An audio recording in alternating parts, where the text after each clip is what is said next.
પછી જે છોકરો છોકરી પછી જન્મ છે ને એને મામો નહીં હોય, મામી નહીં હોય, માસી નહીં હોય, માસો નહીં હોય, ફઈ નહીં હોય, ફૂવો નહીં હોય, કાકો નહીં હોય, કાકી નહીં હોય, મોટો બાપો નહીં હોય, ભાભુ નહીં હોય, હાળો નહીં હોય, નણંદ નહીં હોય, હૂતો ને હૂતી, ખાટલે સડીને હૂતી, કાંઈ નહીં. અને આ તમે એવા નથી, આ તો ખાસ કહું કે દીકરીને થઈ શું કહ્યું છે, મારી દીકરી કામ નહીં કરે. લે હલો, બેઠી બેઠી ખાહે તો માંદી પડશે.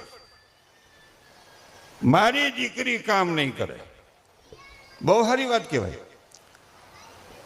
એટલે ઓલા અટણ નથી મળતી પેલા જેમ કેમ આ પડે, મારી દીકરી રાંધશે નહીં કાંઈ વાંધો નહીં, મારી દીકરી ધૂળ નહીં પાડે કાંઈ વાંધો નહીં, મારી દીકરી પોતાની ઘરે કાંઈ વાંધો નહીં, મારી દીકરી કપડાની ધોવે કાંઈ વાંધો નહીં. તમારી દીકરી ખાહે ને કે ખાવા વાળી એક લેતા હો. જ્યાં તમે બધી જાજા ભાગની શેઠાણી બેનું બેઠા છો, જ્યાં જાજી નોકરાણીઓ આવતી હોય ને, નોકરાણીને આવવું જોઈએ, એની રોજી રોટી છે. પણ જ્યાં જાજી નોકરાણીઓ આવતી હોય ને, એ નોકરાણી નરવી નરેડી જેવી, એને લિફ્ટમાં ન ઉતરવા દે, એમને ઉતરી જાય એથી. એ એથી ઉતરે ને સડે એટલે ગાયની નરવી થાય, શરીર કસરત થાય. નોકરાણી નરવી નરેડી જેવી ને બોસ બીમાર.